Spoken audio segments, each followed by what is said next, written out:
Hello and welcome to Fresh Talking, the Fresh Air Group podcast, where we discuss all things communication, internal, external, TV, radio, advertising, above the line, below the line, through the line, any more? Line dancing. Nice one. In each podcast, we take on a comms topic.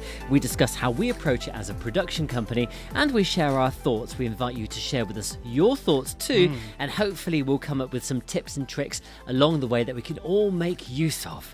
Now, my name's Paul Philpott. I'm the CEO here at Fresh Air Group.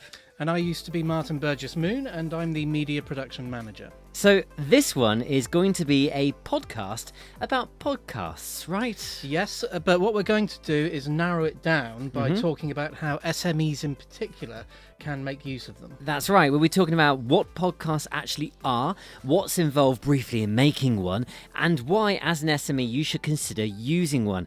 And at the end of this program, I'm going to put you on the spot and give you three random industry sectors or trades or something or jobs, and you're going to have to come up with some titles and ideas on the spot, all right? Oh, okay. Joy. I've just decided.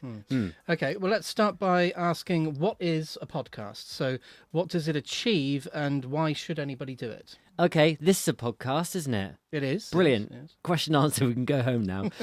Well, I mean, a podcast as a term, I guess it used to be used solely for audio downloads, things that you'd subscribe to and listen to whilst you're on the move, whilst you're doing something else. And it would kind of be just the realm of an audio program. You'd have one program, several programs, several podcasts. Generally speaking, they would all fall within a certain theme, an overarching theme, and then each podcast would discuss a different topic. Say, for example, you're producing one based on producing a series of them based on a particular hobby. For example, quilt making. Quilt making monthly. That's the podcast. We'd have one talking about the stuffing. Yeah. Another one talking about the edging, the stuff around it, and maybe another one talking about the style and what you can do to make your own quilts, perhaps. Okay, yeah. Just random. But I think the term now, it's also used to cover video. People do video podcasts as well, video casts, or whichever way you want to refer to it. And it's a really good way of promoting what you do and sharing with people your passion. Right, okay. Who is it that we've done them with in the past, and what have they generally been about? I think it's fair to say most of our podcasts have been corporate in style. They've been used internally within an organisation. So if you've got a large business that consists of more than 1,000 employees, you might consider using a podcast to, and I hate this term, they throw it around a lot, cascade information down. Yes. Yeah, you cascade it downwards. Yeah, and across. And across. You ever cascaded sideways? Not recently, no. Okay. There's an injunction out on me about that. So if you've got like a CEO and they want to share things with their team, or again, plucking an idea off the top of my head, say you're a bank, and we do work with a couple of banks, you have subject matters such as legislation, new products and services that you need to share with your team and explain to them how they explain it to their customers and how they actually work through it. And podcasts are a really good way of doing that. Okay. So we've talked about what they are. I guess, on the tip of everyone's tongue is, right, I've got a great idea, but how do I actually put one together? Right. What we tend to do is when we have somebody coming in to do one, we will have spoken beforehand about the structure. So they'll have an idea about the subject matter, and what we'll do is break it down so we can say, well, that's too much for one podcast. We'll split it into several, and we'll cover this subject for this particular first podcast. And what we'll do is we'll ask them to not necessarily script it, because if you script it, it will sound like you're reading a script. And does that actually happen? Yeah, so no matter how many times you go through it, it will still sound like you're reading a script. So the best thing to do is to think about what you're going to say, and then just put bullet points down on paper, so that as you're doing it, you can glance at it and check that you are covering everything you want to, so you don't get to the end of it and think, oh, I didn't mention whatever. How do you challenge someone's fear of their own voice, though? Because there's lots of people who say, oh, I'm not going to do it because I hate the sound of my own voice. You get a lot of strange vocal quirks. So as soon as somebody could be talking to you normally, and then you sit them down in front of a microphone, and then they'll start every sentence through like that. nerves. Yeah, just through nerves. So we sort that out. Did it then. We sort that out through editing. So what we'll do is you may have several takes, and the first part of one take might be better than another, and so on. So you just take the best bits, stick them all together, and they'll sound marvelous. Nobody really does like the sound of their own voice. We've been in radio before, and there's nothing worse than sitting down with your boss, listening back through recordings of what you've done, and hearing your own voice. Nobody really enjoys that. So my answer to that would be, don't worry about that. It doesn't really matter what you think of it. Yeah. It's what other people think of it that counts. All right. Very quickly then, does it have to be funny? Not necessarily, because if you're co-op funerals or something, and you're doing a podcast about paying for your funeral, you're not going to have everybody rolling in the aisles, are you? No. You'll be carried down the aisles, maybe, but not rolling in them. So it doesn't have to be funny. The main thing is it just needs to be interesting. Should they have a structure? I would think so. Yes. The best thing about any particular story that you're telling is that it has a beginning, a middle, and end. So think about how it's going to pan out, and think about those bullet points, and think about how it's going to end, because you want people to get to that point, and you'll want people to hang around for the next one. True, and at the end of this one, remember, I'm still going to put you on the spot with regards to those other industries, and come up with some ideas. So, what are the benefits of any? We're talking about SMEs here. So, what would be the benefit of an SME having a podcast? I think exposure is a good thing. Steady. Yeah. Awareness. Anything that builds brand awareness of what you do, awareness of who you are, that can only ever be a good thing. Obviously, you can share details of your products and services, but you'd probably be wrong to turn a podcast into a 15-minute commercial. That shouldn't be how it works. But people will naturally flock to your business when they've seen it anyway, so you don't necessarily need to make it a hard sell, because the fact that people are listening to it or watching it is a good sign anyway. Absolutely, yeah. And I think an audience is genuinely interested to hear about what your business is about. If you're a small business, you might consider yourself to be a family-run business. That's great, because you've got all that heritage, you've got the history of your family, especially if you've been in business for 50 years plus. You've got all that history that you can turn into a series of really interesting programs. Every product and service that you make has some kind of history to it. Say, for example, you're a glass, you make glassware like this. Yeah. That's a really fascinating, how it's made on TV. Over 300 episodes, I think they've done, how things are done. So, claim a bit of that airtime for yourself and do your own podcast, or talk to somebody to help you out to do one for you. I think, and just the side effect of that will no doubt mean that people will get to know who you are, get to know where you are, what you do, and inevitably that will increase your exposure, and you may well get more revenue from it. Yeah. It just will happen. That's all very well, but once one has been recorded, what happens next? How does it get distributed?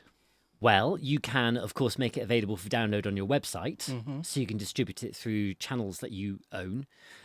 You can put it on your social media outlets, your social media channels, Twitter, LinkedIn, Facebook. You can easily attach audio downloads to those particular platforms. You could also actually send the link to your audience base or your contacts, actually physically share it as well. Oh, crumbs, actually, you know what you could do? What? You could put it on a cassette. Oh, yes, I still have cassette players. Yeah, I love them. I go into charity shops. I avidly buy cassettes. But I suppose the best thing is that these things can be listened to anywhere. Yeah. Can't they? So I think that's a really good point. A lot of people are now listening to podcasts instead of music when they're going on long journeys and so on. Hopefully somebody will be doing something far more interesting than us when they're actually listening to this. Yeah. I mean, I listen to podcasts all the time. I don't know about you. I do at weekends in the morning, when I've just woken up and I think, I haven't got to go to work. So, and the TV's boring, so I will listen to a podcast then, usually films, Mark Kermode, those sort of things. Where do you listen to them? In terms of what you're doing at the time? Mind your own business. But I will go as far as saying that I am still in bed when this is happening. Okay. All right. I tend to listen to them on the move. Really? Yes. So I do a lot of travelling for work, as you know. So if I'm on the train and I'm going to I'm London... surprised you're here now. It makes a change, doesn't it, actually, for me to be working. And if I'm on the train going to London, for example, Devon to London, that's a long journey. Yeah, It's a great way of making the journey go quicker. Or if I'm having to drive somewhere, I'll stick them on in the car. I'm not a sort of person who will listen to a podcast whilst I'm going for a run. I need music for that. Yeah. But that's the beauty, isn't it? Because it's the sort of thing that you can fit in and make it work for you. You can fit it into your lifestyle because it's on demand. You listen to a podcast or a video cast as and when you want to. Yeah. So I want to ask, we've already spoken about editing. And in terms of actually putting a piece of content together, putting the story together. Yeah. Are there any other top tips that you would give somebody wanting to start one, do one, have one produced in order to make something sound really, really cool? I think just to basically think about what people will find interesting, talk to people, listen to other podcasts, go around your business and talk to colleagues, talk to customers and ask them what they find interesting about your product or your business and ask them what they would want to hear about it that they haven't previously known. And once you've got a general idea of what people want to hear, that's the best place to start, I would think. Just one person talking alone? Or... Well, this is what you were saying about making time go quickly when you're listening. I think the more natural it sounds, the better. So it depends on the subject matter. If it's something serious, as we were saying, it might be an idea just to have the CEO making an announcement as such.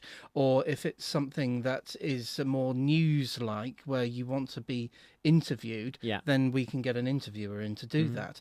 Or if it's something more light-hearted, then get a couple of people in and have a conversation rather than making it something more like an announcement. All right, then. So I promised that I would think of three areas, 3 business areas, and you're going to have to come up with ideas for a podcast or a series of podcasts. Right.